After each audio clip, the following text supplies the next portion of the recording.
इस कहानी की शुरुआत होती है एक मिनिएचर आर्ट के बने घर को दिखाने से। मिनिएचर आर्ट में नॉर्मल साइज की निस्बत बहुत ही छोटी चीजें बनाई जाती हैं। अब कैमरा उस छोटे से घर की तरफ जूम करता है और हम जान पाए कि जहाँ ये मिनिएचर घर पड़ा है उसमें एक फैमिली रहती है। इस फैमिली में जो बूढ़ी औरत है उसकी मौत हो गई है और अब ये फैमिली उनके फ्यूनरल यानी उन्हें दफन करने के लिए जा रही है। फैमिली में बूढ़ी औरत की बेटी थी जिसका नाम एनी है, उसका हस्बैंड और 2 बच्चे, एक लड़का और एक लड़की। अब एनी की बेटी शुरू से ही काफी अजीब थी। दिखने में अजीब होने के साथ साथ उल्टी सीधी हरकतें भी किया करती थी, जैसे सख्त सर्दी के मौसम में भी बाहर बने छोटे घर में सोना, अजीब कपड़े पहनना वगैरह। और तो और बच्ची होने के बावजूद उसका जिस्म बड़े लोगों जैसा था, यानी कि वो नॉर्मल बिल्कुल भी नहीं थी। अब जब ये फैमिली एनी की मॉम के फ्यूनरल पर पहुंचे तो हैरत, वहाँ पर बहुत सारे अनजान लोग भी इस फ्यूनरल में शामिल होने के लिए आए थे। अब यहाँ जब एनी फ्यूनरल की स्पीच दे रही थी तो इस दौरान उसकी बेटी बड़ी अजीब आवाज निकालती है। एनी ने अपने गले में एक अजीब निशान वाला लॉकेट पहना हुआ था और बिल्कुल ऐसा ही लॉकेट उसकी मॉम की लाश के गले में भी था। अब यहाँ अनजान लोगों का आना तो हैरान कुन था ही, पर हैरत हमें तब होती है जब एक आदमी एनी की बेटी की तरफ देखकर मुस्कुराता है और वो भी उसे देखने लगती है। फ्यूनरल खत्म होने के बाद ये फैमिली घर वापस आ जाती है, जहाँ हमें सब के बारे में बताया गया, जैसे कि एनी एक मिनिएचर की आर्टिस्ट थी और शुरुआत वाला मिनिएचर घर उसे नहीं बनाया हुआ था, पर वो हमेशा परेशान दुख से भरी रहती थी। एनी का बेटा पीटर भी अजीब सा था, उसे सिगरेट और कई तरह के नशे लग गई थी। एनी का हस्बैंड इनकी फैमिली में ऐसा था जो अब तक नॉर्मल था, और जो इनकी बेटी थी वो तो सबसे ज्यादा अजीब थी। रात को वो जब सोने के लिए गई तो अपनी मॉम एनी से पूछती है कि नानी के मरने के बाद मेरा ख्याल अब कौन रखेगा, जिस पर एनी कहती है मैं रखूंगी बेटा, तुम्हारी मॉम हूँ, मुझे ही रखना है। जो सुनकर उसकी बेटी बड़ा ही अजीब सवाल पूछ लेती है कि जब आप मर जाएंगी तब मेरा ख्याल कौन रखेगा। ये सुनकर एनी घबरा जाती है, लेकिन अगले ही पल झट से बोली तुम्हारा भाई पीटर वो है ना, वो रखेगा तुम्हारा ख्याल। एनी उसे बताती है कि मेरी मॉम यानी तुम्हारी नानी सबसे ज्यादा तुमसे प्यार करती थी, इतना कि बचपन में वो मुझे तुम्हारे पास तक आने नहीं देती थी और खुद ही तुम्हें दूध पिलाती थी। इस पर उसकी बेटी जवाब देती है पर नानी को तो लड़का चाहिए था, पर मैं पैदा हो गई तो प्यार वो मुझे मजबूरी में ही करती थी। अपनी बेटी को सुलाने के बाद एनी अपनी मोम का सामान चेक करने लगती है, जिसमें से उसे एक नोट मिला। उसमें एनी की मोम उसे माफी मांगकर कह रही थी कि तुम सबकी कुर्बानी दी जाएगी जो बहुत ही कीमती होगी और इसके बदले में तुम्हें इनाम भी दिया जाएगा। उसकी मोम के ये कहने का मकसद एनी को एक मैसेज देने का था। अगले दिन एनी की बेटी जब क्लास में बैठी थी तो अचानक एक परिंदा खिड़की से आकर जोर से टकराया, जिससे उसकी मौत हो गई। इसी क्लास में एक कैंची पड़ी थी, जिसे ले जाकर एनी की बेटी उस मरे हुए परिंदे का गला काट देती है। अब उसका गला काटने के बाद एनी की बेटी उसका सर अपने पास ही जेब में रख लेती है और जब वो घर जा रही थी तो हम दूसरी साइड पर एक औरत को खड़ा हुआ देखते हैं जो लगातार एनी की बेटी को ही देखे जा रही थी। अब ये फैमिली एनी की मोम के कमरे को बंद करने का फैसला करते हैं, लेकिन उससे पहले हमें कमरा दिखाया गया जिसके अंदर बहुत सारे शैतानी रिचुअल यानी जादू के निशान बने हुए थे, जो डीमन यानी शैतान और काले जादू की तरफ इशारा कर रहे थे। अब एनी के हस्बैंड के पास कॉल आई कि एनी की मोम की कब्र को खोदकर किसी ने उनकी लाश को बाहर निकाल लिया है। अब ये जानकर वो काफी परेशान हो गई, पर ये बात अपनी फैमिली से छुपा के रखती है क्योंकि वो अपनी वाइफ एनी को परेशान करना नहीं चाहते थे। अगले दिन एनी एक सेशन ग्रुप के पास पहुंचती है, जहाँ पर बहुत सारे अनजान लोग आते हैं और एक दूसरे को अपने अपने दिल की बातें बताकर अपने दिल का बोझ हल्का करते हैं और ऐसे आपस में घुलते मिलते हैं, अच्छे दोस्त बन जाते हैं। और एनी यहाँ अक्सर आती रहती थी। यहाँ वो अपनी मम के बारे में बड़ी अजीबोगरीब बातें बताती है। वो बताने लगी कि मेरी मम थोड़ी पागल सी थी, वो मेरे भाई के अंदर किसी और को डालना चाहती थी, पर इस सब से परेशान होकर मेरे भाई ने अपनी जान ले ली। उसके बाद अचानक किसी वजह से मेरे डैड की भी मौत हो गई। इसके अलावा मेरी मम इतनी अजीब थी कि पता नहीं कैसे वो लोगों को अपने कंट्रोल में कर सकती थी। उनके पास एक अजीब सी ताकत थी जिसके जरिए वो मेल्स यानी आदमियों में कोई ऐसी चीज डालती थी जिससे वो मेरी मम के कंट्रोल में आ जाया करती थी। इसलिए जब मेरा बेटा पीटर पैदा हुआ तो उसे मैंने अपनी मम के पास जाने नहीं दिया, लेकिन फिर जब मेरी बेटी पैदा हुई तो क्योंकि वो लड़की थी तो उसे मैंने मेरी मम के पास जाने की इजाजत दे रखी थी। और शायद यही वजह है कि आज वो मेरी बेटी इतनी अजीब सी है, नॉर्मल नहीं लगती। अब एनी की बेटी जो अपने कमरे में थी तो अचानक उसके पास अजीब तेज रोशनी आई जो उसे एक मैदान की तरफ इशारा कर रही थी। और जब एनी की बेटी मैदान में गई तो वहाँ एक आदमी आग के बीच में बैठा हुआ था। उसे देखने से लग रहा था जैसे वो कोई शैतानी रिचुअल जादू कर रहा हो। उसकी बेटी बड़े गौर से उसे देख रही थी कि तभी यहाँ एनी आ गई जो खींचकर अपनी बेटी को अपने साथ अंदर ले जाती है।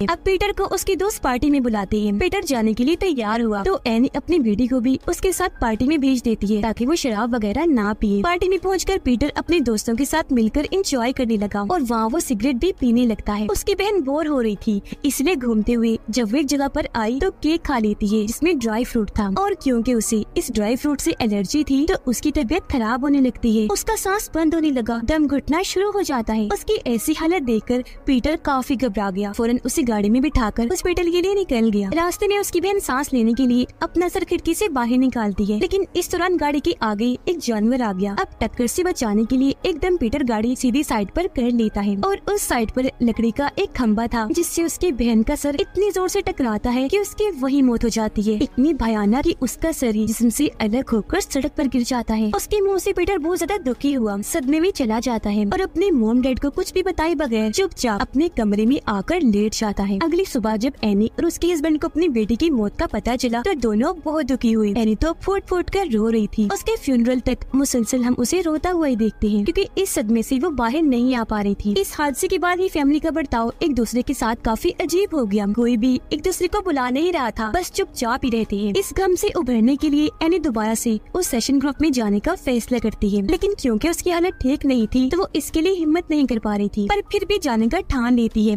गाड़ी में बैठकर वो निकलने ही वाली थी कि तभी अचानक वहाँ एक औरत आ गई जो एनी को कहती है कि मैं आपकी पड़ोसन हूँ, आपके घर से कुछ ही दूरी पर रहती हूँ। मुझे आपकी बेटी की मौत का पता चला कि छोटी ही उम्र में वो अचानक ही गुजर गई। बहुत अफसोस हुआ सुनकर, लेकिन मैं आपको एक बात बताऊँ, हाल ही में मेरे बेटे और पोते की पानी में डूबने की वजह से मौत हो गई है। मैं समझ सकती हूँ तुम्हारा दुख क्योंकि मैं भी इस सदमे से गुजरी हूँ, लेकिन इस गम से तुम्हें बाहर निकालने में मैं तुम्हारी मदद कर सकती हूँ। ये बोलकर वो एनी को अपने घर का एड्रेस देती है और वहाँ से चली जाती है। अब अगले दिन एनी उससे मिलने उसके घर पहुँच जाती है। वो दरवाजे पर एक कारपेट को देखती है जो उसे अजीब तो लगा, लेकिन जाना पहचाना भी, जैसे अब से पहले उसने ये या इस जैसा ही कारपेट पहले देखा हो। पर इससे पहले वो ज्यादा कुछ सोच पाती, वो औरत दरवाजा खोलकर एनी को अंदर बुला लेती है और ये दोनों बातें करने लगती है और इस तरह इनकी दोस्ती हो जाती है। बातों ही बातों में एनी बताती है कि काफी सालों पहले से मुझे स्लीप वॉक है, यानी नींद में चलने की बीमारी। ऐसे एक दिन जब मैं स्लीप वॉक यानी नींद में चल रही थी तो मैं अपने बच्चों पर पेट्रोल डालकर उन्हें आग लगाने वाली थी, पर एन वक्त पर मुझे होश आई तो मैंने खुद को रोक लिया। उस दिन से ही मेरे और मेरे बेटे पीटर के ताल्लुक अच्छे नहीं है क्योंकि उसे लगता है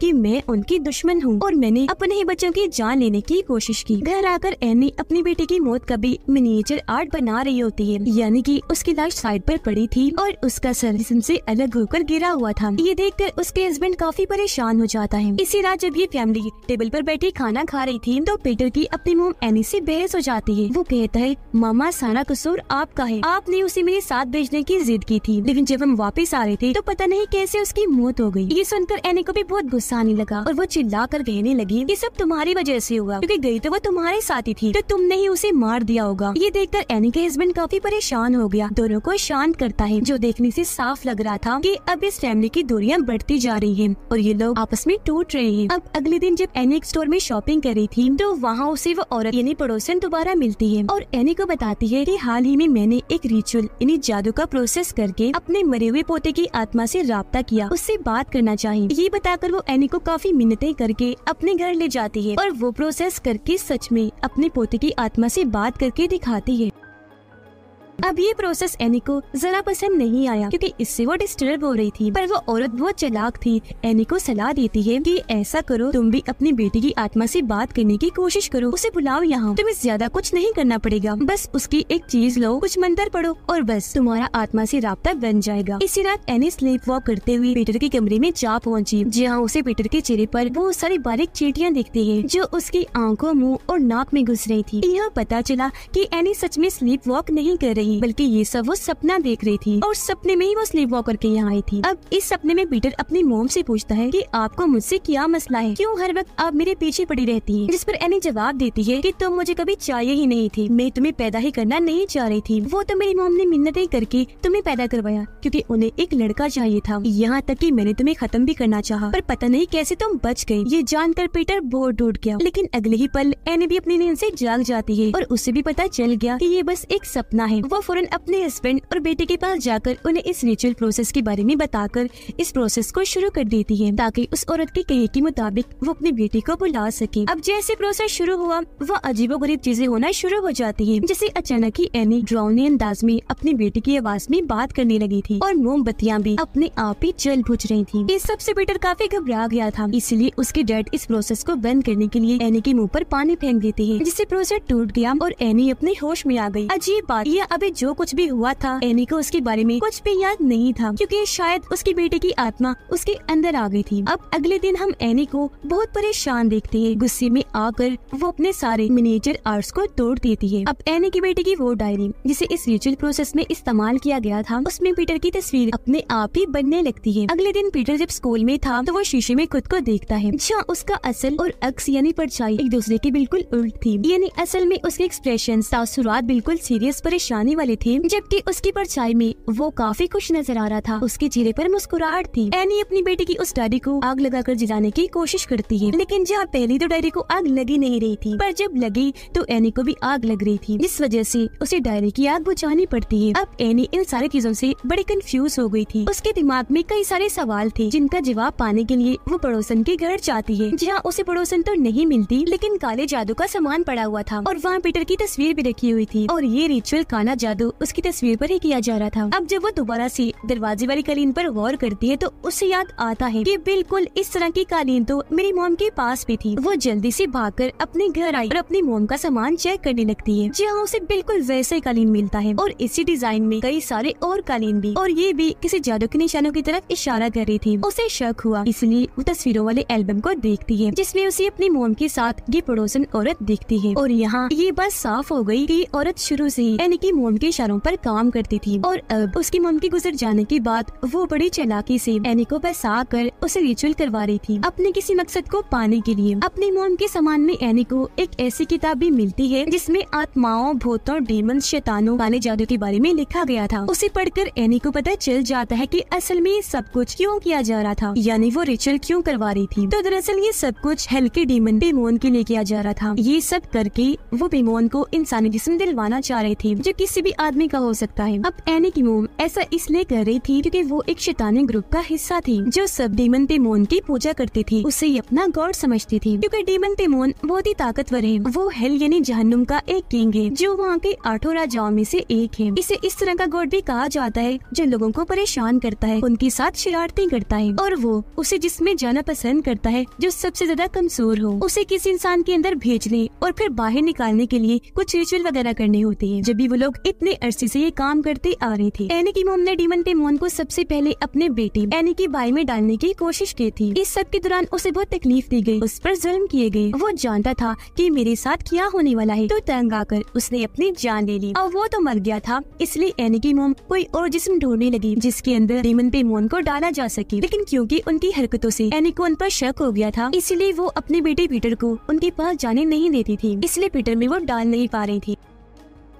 अब हालांकि पेमोन एक मेल डीमन है और जिस्म भी उसे मेल का ही चाहिए था, पर कोई ना होने पर एनी की मॉम ने उसे एनी की बेटी के अंदर ही डाल दिया। यही वजह है कि वो इतनी अजीब थी और अपनी मॉम को कह रही थी कि नानी को लड़का चाहिए था, क्योंकि उसके जिस्म में ही डाला जाना था। तब उन्होंने असल टारगेट बनाया एनी के बेटे पीटर को, इसलिए मरने से पहले ही उन्होंने एक जबरदस्त प्लान बनाया, जिसमें आज तक उनकी दोस्त यानी वो पड़ोसन औरत उनका साथ दे रही थी। वो पड़ोसन औरत जानबूझकर एनी से दोस्ती करना चाह रही थी, क्योंकि उनके कल्ट का जो प्लान था उसे कैसे भी करके इन्हें पूरा करना था, यानी पेमोन की आत्मा को पीटर के अंदर डालकर। ये सारी बातें जानने के बाद एनी अपने घर की एटिक यानी ऊपर वाला छोटा कमरा चेक करती है, जहाँ उसे अपनी मॉम की लाश दिखती है जो गल सड़ रही थी और तो उसका सर भी नहीं था। अब जैसा कि हमें पता चला था कि एनी की मॉम की लाश को उनकी कब्र से चोरी कर लिया गया था, तो यहाँ इस बात का खुलासा हुआ कि लाश को असल में उनके कल्ट के लोगों ने ही निकाला था। फिर बाद में उनका सर काटने के बाद यहाँ एटिक में रख दिया, क्योंकि सर काटना भी उनके रिचुअल का हिस्सा है। अब तभी अचानक छत पर खून से डीमन पेमोन का निशान बन जाता है। इसी के साथ हम इस घर में बाकी जगहों पर भी डीमन के निशान को देखते हैं, जैसे कि लॉकेट पर, बेड पर और उस कारपेट पर। अगले दिन पीटर जब क्लास में बैठा था तो उसे भी अजीब तरह की आवाज सुनाई दी गई, जिसके साथ ही उसका जिस्म अकड़ गया। उसे पता नहीं क्या हुआ और वो अपना सर जोर से टेबल पर देकर मारता है, जिससे उसकी नाक जख्मी हो गई, उसका खून निकलने लगा। फिर वो ये सब करने के बाद अजीब तरह से बौखला गया, इतना डर गया कि नीचे गिर जाता है। बेहद घबराया हुआ था। उसकी ऐसी हालत देखकर क्लास के बाकी बच्चे भी बहुत डर जाते हैं। फिर उसके डैड स्कूल आकर पीटर को वापस घर ले आते हैं। उसकी माँ को जख्मी देखकर एनी को भी बहुत बुरा लगता है। एनी अपने हस्बैंड को अपनी मोम, कल्ट और डीमन पे मून से जुड़ी सारी बातें बता देती है, पर उसे इन बातों पर यकीन नहीं आता। वो सोचता है कि जरूर इसका ज़हनी तवाज़ुन खराब हो गया है, ये पागल हो रही है जब ये ऐसी बातें कर रही है। अब एनी अपने हस्बैंड को बार बार मनाने की कोशिश करती है कि प्लीज हमारी बेटी की डायरी जला देती है, क्योंकि उस डीमन से जुड़े होने का वही एक जरिया है, तो उसके जलते ही सब ठीक हो जाएगा। पर उसका हस्बैंड इसके लिए मना कर देता है, क्योंकि जाहिर है ऐसा करने से एनी भी जल जाती। पर उसकी बात सुने बगैर एनी खुद ही डायरी को आग में फेंक देती है, जिससे अब की बार एनी को आग लगने की बजाय उसके हस्बैंड को लग जाती है, जो काफी बुझाने के बाद भी नहीं बुझ रही थी और बढ़ती ही जा रही थी, और इस तरह जलकर उनकी मौत हो जाती है। पीटर को भी होश आ गई थी,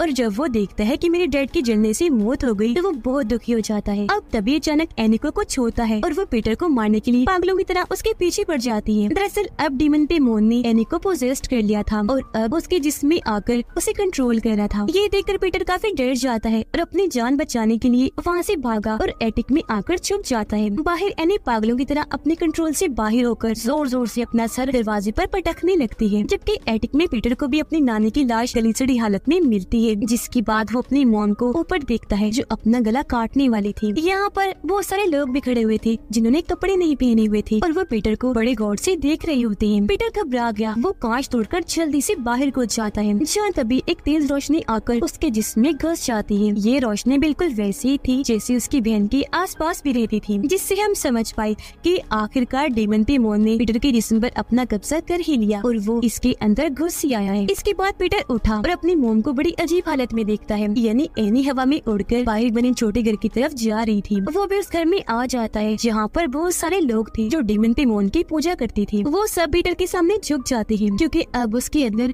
शैतान पेमोन जो आ गया था और वो अब उसे अपना गॉड समझ रही थी। तभी यहाँ वो पड़ोसन औरत आई जो बहुत खुश थी, क्योंकि सालों से वो जो प्लान करके बैठे थे आज वो पूरा हो गया था। इन्हें डीमन पे मून को जिस मिल चुका था वो भी पीटर का, जिसका वो चाहती थी। वो पीटर को एक ताज पहनाती है और उसे डीमन पेमोन कहकर बुलाने लगती है। ऐसा होते ही सारे लोग भी पेमोन पेमोन के नारे लगाने लगते हैं, क्योंकि सालों से वो जिनकी पूजा कर रहे थे आज वो उनके सामने था। पीटर के अंदर सारा ही कल्ट अपनी इस कामयाबी पर खुशी से झूम उठता है, और इसी के साथ ये फिल्म इधर ही खत्म हो जाती है। Let's go.